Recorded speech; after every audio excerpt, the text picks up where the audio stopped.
स्वागत है आप सभी का चैनल पर। आइए आज इस वीडियो में हम बात करते हैं कि टीजीटी का सामाजिक विषय में भूगोल का सिलेबस क्या है। बहुत सारे ऐसे विद्यार्थी हैं जो परीक्षा देने जा रहे हैं या देंगे भविष्य में, तो उन्हें सिलेबस पता होना बहुत ही आवश्यक है। तो इस वीडियो में हम बात करेंगे टीजीटी सामाजिक विषय के भूगोल के सिलेबस के बारे में या उसके पाठ्यक्रम के बारे में। तो आप हमारे साथ बने रहें अगर आप टीजीटी या पीजीटी की तैयारी करना चाहते हैं तो पहला इसमें आप देख सकते हैं जो कि आपके सामने लिखा हुआ है, टीजीटी सामाजिक विषय भूगोल। यहाँ पे देखेंगे आप कि आपका जो पहला दिया गया है भौतिक भूगोल, यानी भौतिक भूगोल में आप देखेंगे इसमें आपका क्या क्या आएगा, सौरमंडल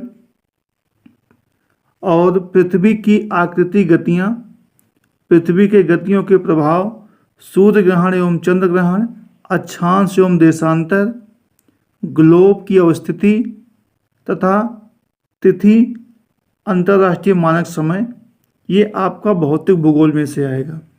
इसके बाद अगर हम बात करते हैं स्थल मंडल के बारे में, तो यहाँ पर आप देखेंगे चट्टान आपका है, फिर आपका है इसकी उत्पत्ति, फिर ज्वालामुखी क्रिया, प्रकार, वितरण एवं भूकंप की उत्पत्ति वितरण, महाद्वीपों महासागरों का वितरण, पर्वत एवं उनके प्रकार जो भी आपके वलित हैं या अवशिष्ट पर्वत हैं। उसके बाद आपका मैदान, नदी, घाटी, अपरदन, अपक्षय, यहाँ पर आदि आपके सामने ये इसका सिलेबस है। इसके बाद आप यहाँ पे देखेंगे आगे आपको जो इसमें दिया गया है समोच्च रेखाएं, स्थल आकृतियां एवं पहचान, तो ये आपके स्थल मंडल का पार्ट है। इसके बाद आप देखेंगे कि आपके वायुमंडल में क्या दिया गया है। तीसरा पार्ट है आपका वायुमंडल का। वायुमंडल में आप देखेंगे वायुमंडल की संरचना, सूर्यताप एवं उसको प्रभावित करने वाले कारक, उसका वितरण, तापमान, विलोमता, वायु दाब एवं पेटियां तथा पवनों के प्रकार, वर्षा, वर्षा में आपका कोहरा, संवहन, सब चीज़ आ जाएगा। फिर आपका विश्व की जलवायु जो कि आपको पढ़ना है इसमें, ये आपका वायुमंडल के अंतर्गत है। इसके बाद आप देखेंगे तो आपका क्या है, जलमंडल है। जलमंडल में आप देखेंगे तो आपका है यहाँ पर महासागरों का उच्चावच, और इसके बाद आप देखेंगे महासागरीय धाराएं, जलवायु प्रभाव, ज्वार भाटा की उत्पत्ति एवं सिद्धांत, ये इतना आपका किस में है, जलमंडल में है। इसके बाद आप देखेंगे जैवमंडल आपका है। जैवमंडल में देखेंगे संरचना, वनस्पति, विश्व वितरण संबंधी वन्य जंतु भाग, ये आपका जैवमंडल के अंतर्गत है। इसके बाद अगला चैप्टर आपका आता है, यहाँ पे आप देखेंगे मानव भूगोल का। मानव भूगोल में आपको क्या पढ़ना है, मानव पर्यावरण अंतर संबंध, विभिन्न जो आपके मानव भूगोल के भूगोलवेत्ता हैं जैसे रटजेल हैं, डेविस हैं, हंटिंगटन हैं, विडाल डिला ब्लास हैं, ब्रूस ग्रिफिथ टेलर, ये सब के बारे में यहाँ पढ़ना है, इनके सिद्धांतों को पढ़ना है। इसके बाद आप देखेंगे जनसंख्या वृद्धि, वितरण, प्रमुख प्रजातियां आपको पढ़ना है यहाँ पर, इसमें आपके मंगोलाइड, कास्टाइड, ऑस्ट्रेलाइड, इन सब के बारे में पढ़ना है। उसके बाद जो आपके जनजाति हैं जैसे बुशमैन, एस्किमो, किर्गिज, मसाई के संदर्भ में आपको यहाँ पे जानकारी मानव भूगोल के पार्ट वाले में लेना है। इसके बाद हम बात करते हैं मानव अधिवास। मानव अधिवास में आपको क्या पढ़ना है, ये आपके पीजीटी में नहीं है, टीजीटी में है। प्राकृतिक प्रदेशों में ग्रामीण अधिवास के स्वरूप, पर्यावरण से संबंध, विश्व के प्रमुख विराट नगर एवं उनकी अवस्थिति, महत्व, ये आपको मानव भूगोल में पढ़ना है, मानव अधिवास में पढ़ना है।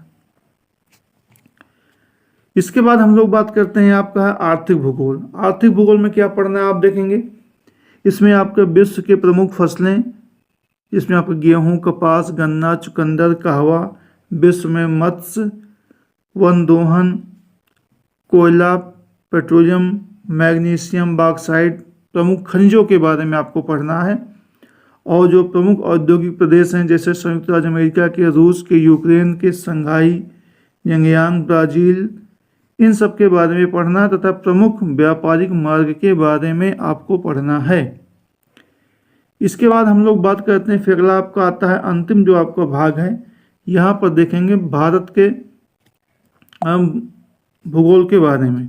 तो यहाँ पर आप देखेंगे भारत के भूगोल के बारे में आपको पूरा पढ़ना है। भारत की स्थिति, विस्तार, अंतर्राष्ट्रीय सीमाएं, हिंद महासागर एवं उसका आर्थिक महत्व, यहाँ पे देखेंगे भारत की मिट्टी, कृषि, हरित क्रांति, श्वेत नीली क्रांति, प्रमुख फसलें गेहूं, दलहन, ये सब आपको पढ़ना है। चाय, यहाँ पर आप देखेंगे चाय, भौगोलिक वितरण, उसके बाद आपका ऊर्जा के बारे में पढ़ना है, कोयला के बारे में पढ़ना है तथा ऊर्जा वैकल्पिक बहुउद्देशीय परियोजनाओं के बारे में यहाँ पर आपको पढ़ना है। उसके साथ ही जनसंख्या वृद्धि विवरण, परिवहन, विदेशी व्यापार, प्रमुख बंदरगाह भारत के बारे में यहाँ पे पढ़ना है। तो इस प्रकार से आप देखेंगे आपके पास टीजीटी में कुल कितने आपके हैं। तो यहाँ पर आप देखेंगे तो टीजीटी में आप देखेंगे आपका पहला हो गया भौतिक भूगोल 1, स्थल मंडल 2, वायुमंडल 3, जल मंडल 4 और जैव मंडल 5, मानव भूगोल 6, मानव अधिवास 7, आर्थिक भूगोल 8, भारत का भूगोल 9। तो टोटल मिला के आपको कितना पढ़ना है यहाँ पर, टोटल आपको यहाँ पे पढ़ना है 9 चैप्टर, यानी आप यहाँ पे देखेंगे तो आपको 9 चैप्टर आपको यहाँ पे पढ़ना है, ठीक है ना। 9 चैप्टर आपको यहाँ पे पढ़ना है जो कि आपके किसमें है, टीजीटी आपके भूगोल के लिए है। तो आप सभी लोग यदि 2022 का फॉर्म अप्लाई किए हैं या बहुत सारे नए बच्चे हैं जो बाद में अप्लाई करेंगे भी आने वाले फॉर्म में, तो उनके लिए महत्वपूर्ण है कि आप इस सिलेबस को जानें, समझें और इसको फॉलो करें, इसी के अनुसार अपनी पढ़ाई करें। बाकी जो 2022 का पेपर है वो जल्द ही आपका शायद होने वाला है, जनवरी में संभावित हो रहा है। बाकी हो जाए तो अच्छी बात है। बाकी आप लोग ये तैयारी कहीं किए हैं तो अच्छी बात है, नहीं किए हैं तो हमारे साथ जुड़े रहिए। हम शॉर्टकट में आपको जो प्रीवियस ईयर के क्वेश्चन हैं वो आपको बहुत जल्द ही आरम्भ कराने जा रहे हैं, जिसमें आप किसी भी स्टेट में किसी भी लेवल में टीजीटी पीजीटी स्तर की पूछी गई परीक्षाओं के प्रश्नों को समाहित करेंगे। धन्यवाद। इसके बाद आपको पीजीटी का भी सिलेबस का वीडियो जल्द ही मिलेगा।